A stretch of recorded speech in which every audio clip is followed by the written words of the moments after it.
اچھا، اب دیکھیں کہ بعض لوگ ایسے ہوتے ہیں جب رات کو دودھ پیتے ہیں تو سر میں درد ہونے لگتا ہے، اگر چائے یا قہوہ پی لیا جائے تو درد رک جاتا ہے۔ یہ بالکل ایک عجیب بات ہو سکتی ہے، ٹھیک ہے۔ یہ سوال تھا تو انشاءاللہ آپ کو جواب دیں گے۔ سوال یہ تھا کہ بعض مریض رات کو دودھ پیتے ہیں لیکن سر میں درد ہونے لگتا ہے دودھ پینے سے، اگر چائے یا قہوہ پی لیا جائے تو درد رک جاتا ہے، تو انشاءاللہ اس کو جواب دیں گے آپ کو۔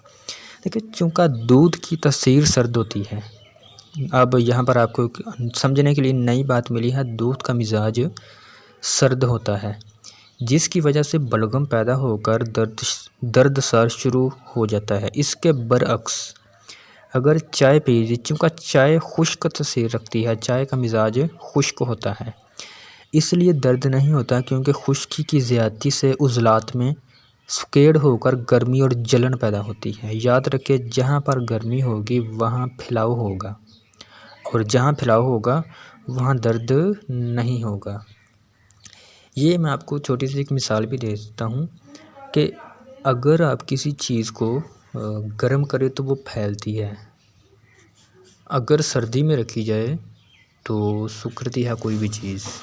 جب رطوبت زیادہ ہوگی تو عضلات میں سکیڑ پیدا ہوگا، کیونکہ سردی کی وجہ سے جب چیزیں جم جاتی ہیں تو وہ سکڑتی ہے، اس سکیڑ کی وجہ سے اس میں کھچاؤ کی طاقت کم ہو جاتی ہے، اس لیے درد کا احساس ہوتا ہے۔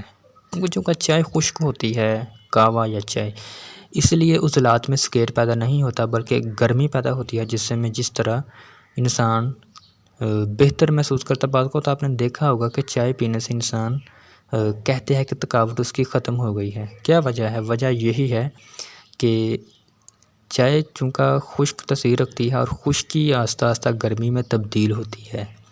چائے پینے سے جب جسم میں حرارت پیدا ہوگی تو عضلات میں جو سکیڑ پیدا ہوا ہے کسی بھی وجہ سے، وہ جب آہستہ آہستہ ختم ہوگا گرمی کی تاثیر کی وجہ سے، تو جو بھی میں نے آپ کو بتایا ہے، چاہے وہ تھکاوٹ ہے یا نیند آ رہی ہے، تو اس طرح کی صورتحال پیدا نہیں ہوگی بلکہ انسان طبیعت تھوڑی سی بہتر محسوس کرے گا۔ یہ ہے اتھینٹک وجہ، ٹھیک ہے، وجہ آپ کو بتا دی ہے۔ آپ نے بھی کچھ سوال کرنا ہے تو آپ کریں، انشاءاللہ آپ کو رپلائی کیا جائے گا موقع ملنے پر۔ اس کے بعد اگر آپ نے ہمارا چینل سبسکرائب نہیں کیا تو کر لیں تاکہ ہر ویڈیو آپ تک پہنچ سکے۔